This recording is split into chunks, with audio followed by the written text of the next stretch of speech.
हमें आत्मबल को समझना जरूरी, इस मार्ग के आत्मबल को।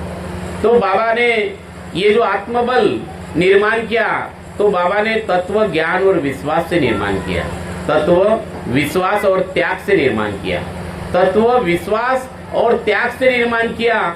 जिस प्रकार से दूध में घी दिखता नहीं, लेकिन दूध का दही बनाना पड़ता है, दूध को गर्म करना पड़ता है, उसको तोड़ना पड़ता है, उसको फाड़ना पड़ता, और वो टूटने के बाद वो दही बनता, दही बनने के बाद उसको घिसना पड़ता, वहां से बनता है लोनी बनता है, फिर उसको गर्म करना पड़ता है, और गर्म करने के बाद उसका क्या बनता है, घी बनता है।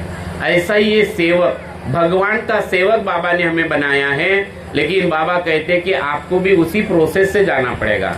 सारे कार्य, पहले दिन आपने जो वचन दिया, हमने सबने भगवान को मरने का वचन दिया है ना। पहले दिन नहीं समझा, लेकिन जैसे जैसे आत्म अनुभव आते गए, और हमारा जीवन में एक लक्ष्य, एक चित्त, एक भगवान निर्माण होता है ना। और एक चूल्हे पे खाना बनाने वाले सब लोग, उसमें पति पत्नी, उसमें हमारे सारे बच्चे, हमारी सबकी एकता, हमारा एक विचार, और ये एक विचार जब ये आगे बढ़ता है और ये शक्ति निर्माण होती है, जिसे हम आत्मबल कहते हैं।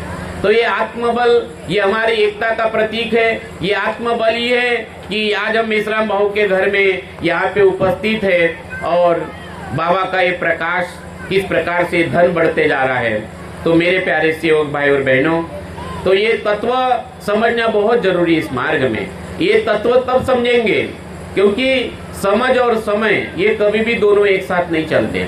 कई बार ऐसा होता है कि अभी काफी लोग है ना, आपको लगता होगा कि हम मार्ग में अगर 10 साल पहले आते तो क्या होता, बराबर ही नहीं, और अच्छा होता। 20 साल पहले आते तो बहुत अच्छा होता। जैसे मैं भी 45 साल का हुआ हूँ, तो मुझे कई बार लगता है भाई मैं तो बचपन से इस मार्ग में हूँ, समझ में ही नहीं आया, समय निकल गया। ये अगर पहले ही समझ में आता तो बहुत अच्छा हो जाता, बराबर ही नहीं। तो समय और समझ ये दोनों एक साथ नहीं चलते। ये बहुत भाग्यशाली लोग होते हैं कि उनके जीवन में दोनों एक साथ चलते। बाबा जुमदेव जी बड़ी सुंदर बात कहते हैं, मालूम नहीं बोले भगवान ने हर समय बचपन से हमारे सामने सत्य को ही लाया, बोले बराबर ही नहीं, सत्य को ही सामने लाया, और बाबा ने समय समय के हिसाब से समझ, और बाबा आत्म केंद्रित थे। तो समय और समझ, तो समय तो चलेगा, हम सब लोग बूढ़े होने वाले कि नहीं, बराबर नहीं। हम मरना बिल्कुल तय है, मृत्यु बिल्कुल तय है, लेकिन वो समझ आना बहुत जरूरी है कि ये जो अभी मुझे पल मुझे मिला है, उसको मैं कैसे तत्व के साथ मिलाऊं, कि ये सब परमात्मा की कृपा है। मैं निमित्त मात्र हूँ,